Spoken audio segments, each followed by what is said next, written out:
오늘 말씀의 주제는 부르심이 합당한 삶, 이런 제목으로 우리가 함께 은혜를 나누겠습니다. 고등학교 때 전체에서 1등, 2등을 하면서 공부를 잘하던 학생이 있었습니다. 서울대학교 하위권에 지원을 했어요. 근데 이 하위권 학과에도 실패를 했습니다. 불합격을 했습니다. 자기 딴에는 공부를 열심히 하고 잘한다고 생각했는데 이 대학 입시에 떨어지고 나니까 너무너무 자존심이 상하는 거예요. 그래서 집에서 가출하려고 했다고 합니다. 근데 곰곰이 생각해 보니까 하나님께 먼저 기도를 드려야 되겠더라고 생각을 하게 됐어요. 그리고 기도하면서 깨달았어요. 아, 내가 주일에도 공부했구나. 내가 열심히 한다고 주일에도 공부했구나. 공부도 일인데 적어도 주일에는 쉬었어야 되는데, 이런 마음을 먹게 됐어요. 그리고 하나님 앞에 결심을 했답니다. 하나님, 다음 대학 입시에 떨어져도 이제는 주일을 꼭 지키겠습니다. 주일에는 공부하지 않겠습니다. 주일을 거룩하게 지키겠습니다. 이렇게 다짐을 했어요. 그리고 그 후로 실천에 옮겼는데 학원을 골라도 주일날 수업이 없고 보충 수업이 없는 학원을 골랐다고 그래요. 그리고 주일날은 예배 드리고 성경 읽고 푹 쉬었대요. 그러니까 성경 읽고 예배 드리고 하는 일 외에는 아무것도 하지 않고 주일날은 그냥 쉬었대요. 그리고 월, 화, 수, 목, 금, 토요일 열심히 공부를 했다고 그래요. 그리고 다음에 입학시험을 치렀어요. 그랬더니 이번에는 하위권이 아니라 서울대 상위권 대학에 수석으로 합격을 했어요.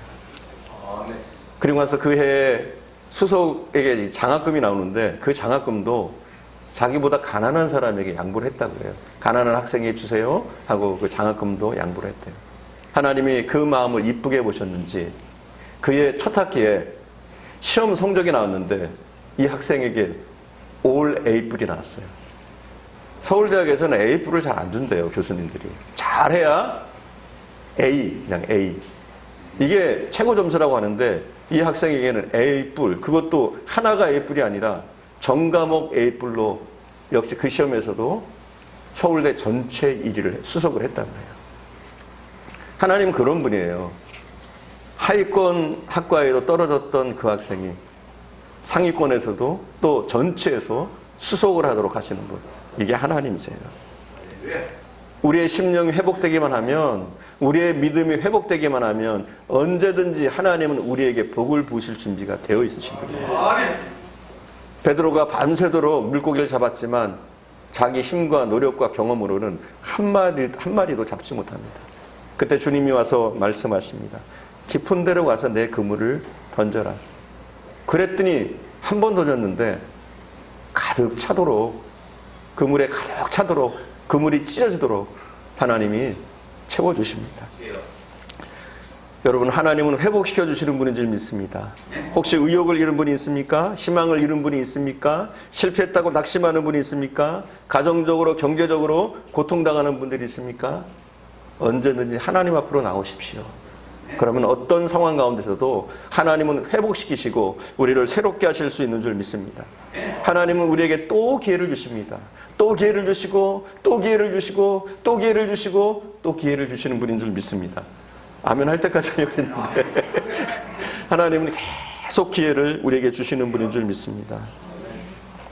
사랑하는 여러분, 이 시간 여러분이 다시 한번 일어날 수 있기 바랍니다. 코로나로 움츠려 있고 경제적으로 또 가정적으로 여러 가지로 움츠려 있다고 할지라도 이 시간 이 예배를 통해서 여러분이 회복되시기를 간절히 축원드립니다. 우리는 사람을 일으키는 사람이 돼야 돼요. 우리가 그리스도인이라면 우리는 사람을 죽이는 사람이 아니라 사람을 일으킬 수 있는 사람이 돼야 돼요. 근데 따뜻한 말 한마디가 사람을 일으킬 수 있는 거예요. 2차 대전 때 그쯤에 폴 틸리라는 유명한 독일 신학자가 있었어요. 이 독일 신학자가 미국에 와서 이제 강의를 하게 된 거예요. 그리고 미국의 교수가 된 거예요. 2차 대전 때니까. 미국의 교수 생활을 하는데 대학에서 강의하는데 이 사람이 독일인이니까 영어 발음이 좀 서툴거든요. 그러다 보니까 수업 때가 되면 학생들이 웃는 거예요. 피식 웃고 하는 거예요. 그러니까 이 교수님은 어떠냐면 너무 상심이 되는 거예요. 내가 비웃음의 대상이 됐다. 이렇게 생각하니까. 나를 학생들이 비웃는다 생각하니까 너무 우울증에 빠지고 힘들어지는 거예요. 그때 한 학생이 이 교수님에게 편지를 보냈어요. 이런 메모를 보냈다고 그래요. 편지를. 교수님, 학생들의 웃음은 교수님의 발음 때문이지 강의 내용 때문이 아니랍니다. 교수님 강의는 너무 훌륭해요. 우리는 다 교수님을 사랑합니다. 힘내세요, 교수님. 이 편지를 딱 받고 나니까 갑자기 폴 틸리가 힘이 생기는 거예요. 그리고 연구도 열심히 하고 유명한 세계적인 신학자로 거듭나게 됩니다. 이 카드 한 장이, 이 메모 한 장이 폴 틸리를 일으키는 거예요. 그리고 폴 틸리는 나중에 이렇게 강조합니다. 우리에게는 주님의 위로도 필요하지만 주님을 믿는 사람들의 위로도 필요합니다. 아멘. 할렐루야. 아멘. 여러분, 교회에서 위로가 필요합니다. 왜 우리의 마음이 허전합니까? 우리가 위로하지 못하고 위로받지 못해서 허전한 거예요. 사인일 수 있어요. 우리 마음이 허전한 것은 우리가 위로하지 못하고 위로받지 못하기 때문일 수 있어요. 우리가 살고 있는 이 세계 자체가 굉장히 극심한 스트레스가 넘치는 곳입니다. 고통이 넘치는 곳이 이 세상이에요. 전쟁, 환경 파괴, 테러, 경제적인 어려움, 인간관계 갈등, 뭐 여러 가지로 힘이 듭니다. 여러분, 세계에만 고통이 있습니까? 우리 나라에만 고통이 있습니까? 아니죠. 우리 마음속에도 극심한 고통들이 있습니다. 이 마음의 고통을 해소하려면 무엇보다도 서로 위로하는 것이 필요한 줄 믿습니다. 서로 위로해 주는 것. 히브리서 10장 24절에서 25절에 보면 이런 말씀이 있어요. 제가 읽겠습니다. 서로 돌아보아 사랑과 선행을 격려하며 모의를 패하는 어떤 사람들의 습관과 같이 하지 말고 오직 권하여 그날이 가까움을 볼수록 더욱 그리하자. 아멘. 뭐 하자고요? 사랑과 선행을 격려하세요. 서로 북돋아 주는 거예요, 여러분. 우리는 서로 돌아보고 서로 선행할 수 있도록, 바르게 쓸 수 있도록 용기를 주고 희망을 주고 힘을 북돋아 주는 사이가 되어야 됩니다. 바울은 자신이 가장 아끼는 에베소 교회를 향해서 오늘 본문에 보니까 그렇게 말씀해요. 부르심에 합당하게 행하라. 이렇게 말씀합니다. 이렇게 권면하고 있습니다. 여러분, 우리 크리스찬들은 부르심에 합당하게 살아야 돼요. 안 믿는 사람들의 삶과는 많이 다릅니다. 우리는 다른 것이 우리의 삶의 목적이 아니라 부르심에 합당한 삶을 살려고 애를 써야 돼요. 우리가 4장 1절, 에베소서 4장 1절 함께 봉독할까요? 여러분 스크린을 봐주세요. 4장 1절. 그러므로 주 안에서 갇힌 내가 너희를 권하노니 너희가 부르심을 받은 일에 합당하게 행하여. 아멘. 우리는 우리의 부르심에 합당하게 행해야 돼요. 그럼 우리의 부르심은 뭡니까? 부르심에 합당하게 살려면 우리가 어떻게 해야 됩니까? 오늘은 이 말씀 가지고 우리 함께 은혜를 나눌 거예요. 무엇보다도 첫 번째, 목적이 있는 삶을 살아야 돼요. 목적이 있는 삶. 우리 크리스찬들은 분명한 목적을 가지고 살아야 돼요. 고양이는 쥐를 잡는 게 목적이에요. 물론 요즘은 애완으로도 키우지만 개도 마찬가지죠. 원래는 도둑을 잡는 것, 집을 지키는 것, 이것이 목적이에요. 나무는 어떻습니까? 나무는 제목으로 쓰거나 나중에 열매를 먹기 위해서 나무가 필요한 거예요. 이 강단에 있는 이 마이크는 왜 필요합니까? 인테리어로 필요한 거예요? 아니잖아요. 소리를 내기 위해서, 제 소리가 여러분에게 더 잘 들리게 하기 위해서 필요한 것이 이 강단의 마이크입니다. 하지만 쥐를 잡지 못하는 고양이가 있다. 집을 지키지 못하는 개가 있다. 또 마이크가 있는데 황금으로 돼 있어요. 근데 소리가 전혀 안 나온다. 이건 아무짝에 쓸모가 없는 거예요. 우리는 그 목적에 합당하게 사용되어질 때 가치가 있고 유용하게 사용되어지는 줄 믿습니다. 사람은요, 어떤 목적으로 지어졌느냐? 사람은 하나님을 위해서 살아야 돼요. 하나님을 위해서 살도록 지어졌어요. 자연 만물은 사람을 위해서 존재합니다. 이 세상의 자연 만물이 사람을 위해서 존재해요. 하지만 사람은 어떻게 존재하느냐? 하나님을 위해서 살도록 창조됐어요. 그래서 하나님과 똑같이 지어졌어요. 이마고데이라고 하죠. 하나님의 형상으로 우리는 지어졌어요. 하나님 같아요, 우리의 모습이. 우리의 생각이, 우리의 마음이, 우리가 하는 이 행위들이 하나님과 비슷한 유사한 모습을 가지고 있어요. 왜 하나님이 이렇게 지으셨을까요? 하나님은 교제하기 위해서, 우리와 교제하기 위해서, 우리와 교감하기 위해서. 그래서 우리 인간은 어떻게 해야 되느냐? 하나님과 교제해야 돼요. 하나님과 친밀해져야 돼요. 그리고 하나님을 기쁘시게 하는 삶을 살 때 이게 뭐냐? 본래 우리의 목적대로 사는 거예요. 우리에게 지어진, 우리가 지어진 것대로, 그것대로 사는 것이죠. 하나님을 바로 알고 하나님 앞에 살 때 우리는 우리의 목적에 합당한 삶을 사는 거예요. 즉 우리는 하나님의 영광을 쫓는 삶을 살아야 돼요. 그럼 하나님의 영광이라는 것이 구체적으로 뭡니까? 뭐가 하나님께 영광 돌리고 하나님이 기뻐하시는 삶이에요? 저는 큰 것으로 보지 않습니다. 엄청난 일을 우리가 해야 된다고 보잖아요. 우리가 어떻게 하는 게 하나님께 영광 돌리는 것이냐? 첫째로 하나님의 명예에 먹칠하지 않아야 돼요. 하나님의 명예. 적어도 우리 크리스찬들은 남에게 지탄받는 행동을 안 하려고 힘을 써야 돼요. 좀 더 섬세하게 얘기하자면 지극히 보잘것없는 것에서 사람에게 하나님이 욕 듣도록 해서는 안 돼요. 예수 믿는 사람들이 왜 저래 하는 말들을 잘 안 듣도록 우리는 힘을 써야 돼요. 그래서 고린도전서 10장 32절은 이렇게 얘기해요. 거치는 자가 되지 말고. 우리가 10장 32절도 한번 봉독해 볼까요? 고린도전서 10장 32절. 예, 함께 봉독합니다. 유대인에게나 헬라인에게나 하나님의 교회에나 거치는 자가 되지 말고. 아멘. 우리는 거치는 자가 돼서는 안 돼요. 우리의 작은 행동 때문에 우리는 거치는 자가 될 때가 많아요. 남을 배려하지 않는 행동, 이기적인 태도, 이런 작은 행위들로부터 욕먹지 않도록, 하나님의 영광이 실수되지 않도록 우리는 힘쓸 필요가 있어요. 그리고 두 번째가 있다면 무엇이냐? 하나님께 영광 돌리는 거. 우리는 크게만 생각한단 말이에요. 근데 하나님께 영광 돌리는 것은 일상생활을 통해서 적극적으로 하나님의 명예를 드러내야 돼요. 일상생활, 뭐 엄청난 일을 해서가 아니에요. 인류의 공헌을 해서 우리가 하나님께 영광을 돌리고 하나님의 영광을 드러내는 것이 아니에요. 무엇이냐? 일상생활을 통해서 적극적으로 하나님의 이름을 높일 수 있도록, 영광을 드러낼 수 있도록 해야 되는 거예요.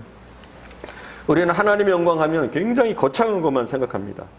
내가 대통령이 된다든지, 크게 출세를 한다든지, 큰 돈을 번다든지, 유명인사가 된다든지, 이렇게 해야지만 하나님께 영광 돌린다고 생각하고 있어요. 근데 그렇지 않아요. 우리가 하나님께 영광 돌리는 것은 어떤 면으로 보면 참 쉬워요.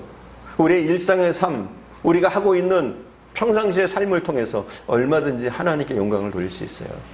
그래서 바울은 이렇게 얘기합니다. 고린도서 10장 31절인데 우리가 10장 31절도 앞에 찾아놨으니까 함께 같이 봉독합니다. 그런즉 너희가 먹든지 마시든지 무엇을 하든지 다 하나님의 영광을 위하여 하라. 아멘. 말씀은 그렇게 얘기하고 있어요. 너희가 무엇을 먹든지 무엇을 마시든지, 그죠? 먹든지 마시든지. 여러분 오늘 뭐 좀 드시고 오셨어요? 뭐 좀 마시고 오셨어요? 자, 마시고 오시고 드시고 오셨는데 나중에 안 드실 거예요? 안 마실 거예요? 사실 그렇습니다. 먹고 마시는 건 우리가 매일 하는 거예요. 매일도 한 번 하고 마는 게 아니라 꽤 여러 차례 계속해서 반복하는 게 뭐냐? 먹고 마시는 거예요. 한마디로 얘기해서 너무 일상의 흔한 삶이에요. 먹고 마시는 건. 하지만 바울은 이 평범한 일상을 통해서 하나님께 영광을 돌리라는 거예요. 하나님의 영광은 우리가 큰 일을 함으로 나타나는 것이 아니라 일상의 이런 작은 삶들을 통해서 하나님께 영광 돌릴 수 있다는 거예요. 식사를 한 끼 해도 우리가 먹고 마셔도 하나님의 영광을 드러낼 수 있어요. 먼저 하나님이 생명 주심을 감사하면서 먹습니다. 또 직업 주셨음을 감사하면서 먹습니다. 식사 시간을 주신 것 감사하면서 먹습니다. 그리고 어때요? 나로 이렇게 수입이 있게 하신 것, 물질적인 필요를 채워주신 것 감사하면서 먹습니다. 또 이런 음식을 내가 소화시킬 수 있도록 건강 주신 것 감사하면서 먹습니다. 우리는 식사 한 끼를 통해서도 더 거룩해질 수 있고 식사 한 끼를 통해서도 하나님께 크게 영광을 돌릴 수 있는 줄 믿습니다. 이 식사 한 끼를 통해서 하나님이 얼마나 사랑이 많으신지 은혜로우신지 나의 삶을 보살펴 주시는지 얼마든지 드러낼 수가 있는 줄 믿습니다. 사랑하는 여러분, 우리 일상에서 하나님께 영광 돌릴 수 있는 일들을 한번 찾아보세요. 일상에서 우리는 결혼 생활을 통해서 하나님께 영광 돌릴 수 있어요. 나의 가정 생활을 통해서 하나님께 영광 돌릴 수 있고 자녀를 기르는 일을 통해서도 하나님께 영광 돌릴 수 있어요. 직장 생활을 통해서 하나님께 영광 돌릴 수 있고 내가 사업체를 운영하면서 얼마든지 하나님께 영광을 돌릴 수 있어요. 우리가 하나님께 영광 돌릴 수 있는 것, 일상에서 돌릴 수 있는 것은 수백 가지, 수천 가지가 될 수 있어요. 여러분, 우리의 일상의 삶을 통해서 하나님께 영광 돌리는 일을 쉬지 마시기를 바랍니다. 우리는 목적에 맞는 삶을 살아야 돼요. 이게 우리가 정말 그리스도인이 합당한 삶을 사는 것이 목적이 있는 삶, 하나님께 영광 돌리는 삶 사는 것. 두 번째가 있다면 우리 그리스도인들이 부르심에 합당하게 행하려면 성숙한 삶을 살아야 돼요. 우리 크리스천들은 성숙한 삶. 에베소서 4장 2절입니다. 스크린 참조하겠습니다. 4장 2절 우리 함께 봉독합니다. 모든 겸손과 온유로 하고 오래 참음으로 서로 용납하고. 아멘. 무엇보다도 우리는 그리스도인답게 성숙한 삶을 살아야 됩니다. 그래야 우리가 그리스도인의 합당한 삶을 살 수가 있는 거예요. 성숙함을 위해서 가장 필요한 것이 있다면, 우리의 신앙적인 성숙을 위해서 가장 필요한 것이 있다면 겸손이에요. 겸손. 무엇보다도 겸손한 것. 우리가 신앙적인 성숙의 모습을 볼 수 있는 것은 무엇이냐? 그 사람의 겸손한 모습을 통해서 신앙적인 성숙을 볼 수가 있는 거예요. 하나님의 은혜는 우리가 겸손하면 끝없이 내립니다. 하나님의 은혜는. 하지만 잠깐 순간 우리가 교만해지면 하나님의 은혜는 한순간에도 사라질 수가 있는 거예요.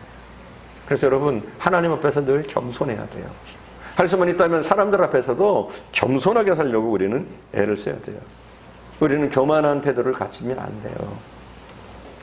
할 수만 있다면 우리의 마음을 낮추고 더욱더 겸손하게 하나님의 이름을 걸고 우리는 살아야 돼요. 리더스 다이제스트에서 실패한 사람 순위 8가지, 실패한 사람의 습관, 이렇게 8가지를 이야기를 하고 있어요. 이 8가지 가운데 제가 8가지를 제가 읽어드릴게요. 안 적으셔도 돼요. 이거는 약속을 잘 깨는 자기 기만적인 태도, 노력 없는 태도, 친구를 무시하는 태도, 예의 없는 태도, 남과 어울리지 못하며 사는 태도, 항상 부정적인 태도, 쓸데없는 논쟁을 일으키는 태도, 우선순위를 상실한 태도, 이렇게 8가지를 들고 있어요. 이 8가지를 여러분 다 몰라도 돼요. 이 8가지의 특징은 뭐냐? 교만이에요. 교만하기 때문에 이 모든 일들이 일어나는 거예요. 그래서 우리가 이런 교만한 삶을 살 때 실패할 수밖에 없어요. 세상에서도 실패하고 영적으로도 실패할 수밖에 없어요. 그래서 우리 성숙한 크리스찬들은 더욱더 겸손해지기를 힘을 써야 돼요. 그리고 우리가 신앙의 성숙을 위해서 필요한 것이 있다면 겸손과 함께 시간이에요. 시간이 필요합니다. 금방 성숙해질 수는 없어요. 호박은 3개월이면은 다 자란대요. 호박은. 하지만 성도는 그렇지 않습니다. 3개월 어림도 없습니다. 3년, 30년 돼도 성숙 못할 수 있어요. 그만큼 이 성숙은 오래 걸립니다. 그러나 우리는 성숙해지려고 힘을 써야 돼요. 성숙해지는 데는 시간이 필요하고 사실은 인내가 필요해야 돼요. 인내가 필요합니다. 그래서 한 사람의 성숙을 우린 옆에서 조용히 응원해주고 지켜줄 필요가 있어요. 근데 우리 너무 조바심이 많을 때가 많아요. 무엇보다도 우리가 신앙적으로 성숙해지기 위해서 또 그리고 이렇게 시간을 통해서 자라기 위해서 가장 필요한 게 있다면 다른 것보다도 사랑이에요. 사랑. 우리는 크리스찬들은 사랑을 계속 훈련해야 돼요. 사랑. 이 사랑이라는 것은 제가 말하는 사랑은 에로스가 아니에요. 남녀 간의 사랑을 얘기하는 것이 아니라 고린도전서 13장에 나오는 사랑을 얘기하는 거예요. 그 사랑의 가장 큰 특징은 뭐냐? 오래 참음이에요. 오래 참는 것. 그리고 또 무엇이냐? 성내지 않는 것. 사랑의 특징 두 가지를 따지자면 성내지 않는 것, 오래 참는 것. 사실은 오래 참으면 성내지 않을 수 있어요. 근데 우리가 성내는 건 왜 그래요? 사랑이 없어서 그런 거예요. 사랑이 없어서. 어떤 면으로 보면. 사소한 일에 금방 짜증을 부리고 화를 내는 사람들이 종종 있어요. 이분들은 시도 때도 없이 화를 버럭 냅니다. 그리고 성질을 낸 다음에 이렇게 변명을 해요. 내가 성질 내서 미안해요. 제 성격 아시잖아요. 하지만 저는 뒤끝은 없어요. 보통 이렇게 얘기해요. 뒤끝이 없다고. 근데 여러분, 당하는 사람은 뒤끝이 있거든요. 많이 남아요. 화내고 성질내고 누가 나에게 공격적인 태도를 보이면 사실은 그걸 받는 사람은 굉장히 마음의 상처를 크게 받고 아픕니다. 물론 화를 낸 당사자는 화를 내고 나서 잊어버릴지 모르겠지만, 쉽게 풀고 싶을지 모르겠지만, 당한 상대방은 그 앙금이 잘 가시지가 않습니다. 여러분, 성내는 것은 아무리 적은 일이라도 상대방에게 큰 상처를 남깁니다. 그래서 우리는 무엇보다도 사랑한다면 성내지 않으려는 태도를 보여야 돼요. 우리의 마음을 다스려야 돼요. 우리가 사랑을 계속 훈련해야 돼요. 처음부터는 안 돼요. 시간을 두고 하자는 거예요. 시간을 두고. 3개월, 3년이 아니라 오랜 시간을 두고 우리의 습관들을 하나씩 바꿔나가는 거예요. 우리는 크리스찬이니까. 성령이 우리에게 임하여 계시니까 우리의 삶의 태도들을 바꿔나가는 거예요. 우리가 사랑이 없다, 사랑이 없다 그러잖아요. 그게 뭐예요? 뭘 주고받고 해서 사랑이 아니에요, 사실은. 우리가 오래 참고 성내지 않는 것, 용납하는 것, 이런 것들이 사실은 사랑이란 말이에요.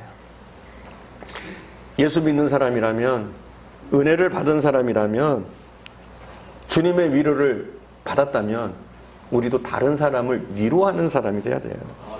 다른 사람을 항상 격려할 수 있는 사람이 돼야 돼요. 사람을 세우는 사람이 돼야지 사람을 죽이는 사람이 돼서는 안 돼요. 사람을 헐뜯는 사람이 돼서는 안 돼요. 여러분, 우리가 사람에게 잘 대하고 격려하라고 해서 살랑거리라는 말이 아니에요. 남에게 아첨 말하는 것이 아니에요. 그냥 우리는 호의를 베풀고 최선을 다해서 그들을 섬기는 마음으로 남을 세워주는 거예요. 사실 인간은요, 굉장히 연약해요. 깨지기가 쉽습니다. 어떻게 보면 질그릇보다 더 깨지기가 쉬운 게 사람의 마음이에요. 그래서 이렇게 연약한 인간이기 때문에 우리는 무엇보다도 서로 위로해 주는 것이 필요해요. 위로해 주셔야 돼요. 위로. 누군가 마음의 상처를 입었을 때, 누군가 실패 때문에 고통스러워할 때 필요한 것이 무엇입니까? 왜 상처를 입게 됐는지 정확한 분석을 해주는 것이 필요합니까? 우리는 보통 그러려고 그래요. 누군가 상처를 입고 아파하고 실패했으면 이걸 파헤쳐서 정확한 분석을 하려고 그래요. 왜 이렇게 됐는지. 근데 이건 정말 필요 없는 겁니다. 누군가 힘들어하고 고통스러워하고 아파한다면 무엇보다도 우리가 해야 될 것은 무엇이냐? 위로해 주는 것. 그를 이해해 주는 것. 또 중요한 것은 함께 있어 주는 것. 동참해 주는 거예요. 이것만큼 큰 것이 없어요. 괜히 누군가 상처당하고 아파한다고 넌 이래서 이렇게 됐어. 당신이 이렇게 했기 때문에 결과가 이렇게 돼서 분석해 주면 그 듣는 사람 상처가 더 심해집니다. 누군가 고통스러워하고 있다면 여러분 무조건 따뜻하게 대해주세요. 사랑하는 여러분, 성령님의 이름이 뭐예요? 보혜사, 여러분 들어보셨죠? 보혜사 이렇게 얘기합니다. 보혜사. 보혜사가 뭐예요? 위로자라는 거예요. 위로자. 성령의 이름이 위로자예요. 위로자. 그리고 우리가 부르실 때 내 곁에 계시는 분, 이런 뜻이에요. 그러니까 우리의 위로자가 되시고 내가 부를 때 내 곁에 계시는 거예요. 내가 어려울 때 내 곁에 계시는 분, 그게 무엇이냐? 성령님의 하시는 일이에요. 항상 우리 곁에 계셔요. 그래서 우리를 위로해 주시잖아요. 우리도 마찬가지예요. 우리가 하나님의 은혜를 받았다면, 성령의 위로를 받았다면 우리도 위로자가 되기를 힘써야 돼요. 될 수 있으면 남에게 충고를 하려고 들지 마세요. 저는 이게 크리스찬의 바른 태도인 것 같아요. 충고하려고 들기보다는 위로하고 격려해 주는 일에 더 힘써야 돼요. 쉽게 얘기하자면 잔소리, 쓴소리 이런 거 많이 할 필요 없어요. 위로해 주고 격려해주고 함께 울어주는 것. 이렇게 할 때 사람은 변해요. 연약한 모습들이 강해지고 실패했던 것들을 오히려 딛고 일어날 수가 있는 거예요. 하나님을 향한 우리의 마음, 하나님을 향한 우리의 사랑은 하나님의 말씀을 잘 듣는 것, 하나님의 뜻대로 행하는 것, 이런 걸 통해서 표현되어집니다. 이렇듯이 형제에 대한 우리의 사랑은 우리가 잘 들어주는 것, 함께 해주는 것, 이것으로부터 출발하는 거예요. 하나님은 우리에게 말씀만 주시는 것이 아니라 우리에게 듣는 귀도 주셨어요. 우리는 될 수 있으면 말을 많이 하기보다는 많이 듣는 사람이 되려고 힘써야 돼요. 내 말만 하는 분들이 있어요. 아니에요. 우리는 많이 들을수록 성숙한 크리스찬인 거예요. 듣는 것이 얼마나 중요한지 몰라요. 사실은 누군가 아파할 때 조용히 옆에서 이야기만 들어줘도 이게 위로가 되고 큰 힘이 되는 거예요. 하나님은 우리에게 좋은 소식을 주셨지 좋은 충고를 말씀을 통해서 주시는 게 아니에요. 좋은 복음, 좋은 소식을 주셨어요. 우리는 남들에게 좋은 충고를 하려고 애쓰는데 좋은 충고를 하려고 하기보다는 우리 자신의 마음을 주고 위로를 주려고 우리가 힘써야 돼요. 우리 분당종의 성도들은 다 이런 분들이 되어줄 수 있기를 바랍니다. 아멘. 사람들을 위로해 줄 수 있는 사람, 격려해 줄 수 있는 사람, 아멘. 이렇게 성숙한 좀 신앙인이 되어야 되겠어요. 우리의 교만은 다 떨어버리고 시간을 통해서 우리가 더욱더 사랑이 있는 사람으로, 또 그래서 누군가를 위로하고 누군가를 늘 격려해 줄 수 있는 사람으로 우리는 시간을 두고 성숙해져야 돼요. 마지막 우리가 그리스도인의 합당한 삶을 살려면 하나가 되려고 힘써야 돼요. 하나가 되려고. 본문 3절입니다. 에베소서 4장 3절이에요. 우리 함께 봉독합니다. 한 목소리로 평안의 매는 줄로 성령이 하나 되게 하신 것을 힘써 지키라. 아멘. 우리는 하나가 돼야 돼요. 하나가. 이 말은 우리가 한 몸이 되라는 거예요. 서로 교제하고 사랑하고 용서하라는 거예요. 기독교는요, 고독한 종교가 아니에요. 혼자 신앙생활 하는 게 아니에요. 함께 해야 되는 거예요. 우리가 함께 하려고 힘쓰고 있잖아요. 성경 일독학기를 통해서 함께 하려고 그러고 있고, 제가 새벽마다 말씀을 보내드리면서 함께 하기를 원하는 거예요. 함께. 우리는 다 함께 하는 거예요. 홀로 고독하게 신앙생활 하는 건 신앙생활을 크게 잘못하고 있는 거예요. 함께 사랑하고, 함께 아끼고, 함께 격려하고, 함께 예배드리고, 또 함께 기도하고, 또 성경 일독학교나 또 예배에 참여를 통해서 우리가 더욱더 하나가 되는 거죠. 이것이 참 제자의 모습이 되어지는 거예요. 이것이 그리스도인의 합당한 삶을 사는 거예요. 대부분의 사람들이, 대부분의 성도들이 교회 밖에서만 잘하려고 그래요. 교회에서는 이상하게 간혹 행동하면서, 어떤 거냐면 교회에서는 너무 딱딱하게 성도들을 대하는 거예요. 근데 밖에 나가서 세상 친구를 만나면 히히 호호 헤헤 하면서 즐거워하고 살가워하고 그러는데, 사실은 이 살가하고 즐거워하는 게 교회에서 이루어져야 돼요. 여러분, 교회에서 잘해야 됩니다. 우리가 그냥 형식적인 모습이 아니라 정말 사랑하고 아끼는 모습으로 잘해야 돼요. 밖에 나가서 잘하기보다 먼저 교회 안에서부터 잘해야 돼요. 어떤 분들은 정의감에 넘칩니다. 어떻게 정의감에 넘치느냐? 교회가 바르게 돼야 돼, 이러면서 정의감에 많이 넘치는데, 그리고 나서 교인들을 참 엄격하게 대합니다. 교인들이 왜 저래? 여러분, 그럴 필요 없어요. 우리는요, 세상 사람들은 그렇게 욕하더라도, 교인들이 왜 저래 그러더라도, 우리는 뭐냐? 우리 교인끼리는 어떻게 해야 되냐? 이해해야 돼요. 이해. 이번 코로나 사태도 저는 그렇게 생각해요. 교회가 뭐 잘못한 거 있어요? 저는 없다고 생각해요. 근데 세상에서 욕하는 거예요, 교회를 향해서. 그럼 우리는 어떤 자세를 취해야 되냐? 변호해야 돼요. 같이 욕하면 안 돼요. 왜 교회가 뭘 그렇게 하는데요? 예배 드리는 게 잘못입니까? 아니에요. 그럼 식당도 다 운영하지 말아야죠. 예배 드리는 게 잘못이에요? 마스크 쓰고 예배 드리고 있는데 그게 잘못입니까? 근데 세상 사람은 욕합니다. 왜 코로나인데 모여서 예배 드리고 그래? 자기들은 식사 안 해야죠, 그럼 우리는 변호하는 자세를 취해야 돼요. 교회는 이상한 곳이 아니다. 이렇게 우리는 변호해야 돼요. 이상한 곳 아니잖아요. 간혹 가다가 사이비 같은 교회들이 문제를 일으키는 것이지 정상적인 교회에서 코로나가 없는다든지 그런 것은 극히 희박하다고 봐야 돼요. 그럼에도 불구하고 세상 사람들은 욕합니다. 그럼 우리도 같이 욕하면 안 돼요. 우리는 변호하는 태도. 교회는 그런 곳이 아니야. 예배 드리는 것이 뭐가 잘못이야. 분명히 우리는 할 수 있어야 돼요. 그런데 움츠려들고 같이 욕하고 교회는 그래서는 안 되는데 이렇게 얘기를 한단 말이에요. 근데 여러분 그렇지 않아요. 교인이 교인을 이해해야 돼요. 그리스도인이 교회를 더 이해하고 해야 되는 거예요. 근데 너무 정의롭게 교회를 바라봅니다. 그래서 조금만 잘못한 게 있으면 교회가 잘못했다? 교인들이 먼저 욕을 하는 거예요. 여러분, 교인들도요, 인간이에요. 그렇지 않습니까? 여러분 천사들 아니시잖아요. 여러분은 천사입니까? 저는 평범한 사람이에요. 그래서 교인들도 실수할 수 있고요. 그렇지 않아요?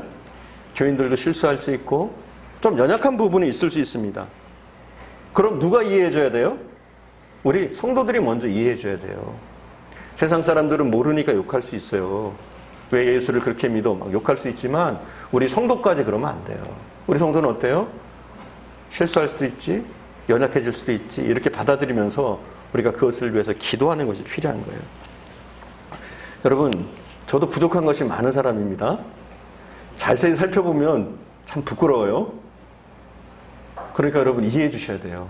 혹시라도 여러분이 저와 같이 신앙생활 하면서 저의 연약한 모습을 보더라도 목사가 왜 저래? 이렇게 하지 마시고 목사님도 인간이니까 사람이니까 저럴 수 있지. 장로님도 사람이니까 그럴 수 있지. 권사님들도 권사님이라도 먼저 사람이잖아. 이러면서 우리가 어느 정도는 이해하는 마음을 먼저 가져야 돼요. 근데 우리는 선뜻 이렇게 얘기해요. 요새 예수 믿는 사람들은 안 믿는 사람보다 못해. 저는 여러분을 자극하기 위해서 그런 말 할 수 있어요. 하지만 성도끼리는 절대 우리 마음속은 그렇게 가지면 안 돼요. 여러분 사실 한번 따져보세요. 예수 믿는 사람들이 세상 사람보다 못합니까? 저는 절대 그렇지 않다고 생각해요. 그래도 예수 믿는 사람은 기본은 해요. 기본은. 세상에서 선하다는 사람 정도는 한단 말이에요. 하지만 잠깐 실수하고 잠깐 잘못하는 것을 세상 사람들은 신랄하게 비판합니다. 근데 우리는 거기다가 정의감이 함께 불타가지고 교회를 향해서 손가락질하는 사람이 되어진단 말이에요. 이건 가짜 정의를 내세우는 거예요. 저는 또 한 가지 부탁하고 싶은 것은 교회에서는 정치적인 얘기 안 했으면 좋겠어요. 우리 카톡이나 이런 데서도 정치적인 얘기 해서는 안 돼요. 이게 성도가 성도를 배려하는 모습이에요. 배려하는 모습. 왜냐하면 우리는 다른 의견 가질 수 있잖아요. 신앙적인 것은 다른 소리를 내면 안 돼요. 예수 외에 구원이 있다 뭐 이런 소리를 내면 안 되지만 우리가 가지고 있는 우리가 선호하는 것, 선호하는 정당이 있고 선호하는 정치가 있을 거 아니에요. 그럼 서로 존중하는 태도를 취해야지 내 걸 주장하면서 상대를 기분 나쁘게 하면 안 돼요. 이런 모습들, 저는 이게 교회에서 서로 하나 되기 힘쓰기 위해서 이런 것들이 필요한 것 같아요.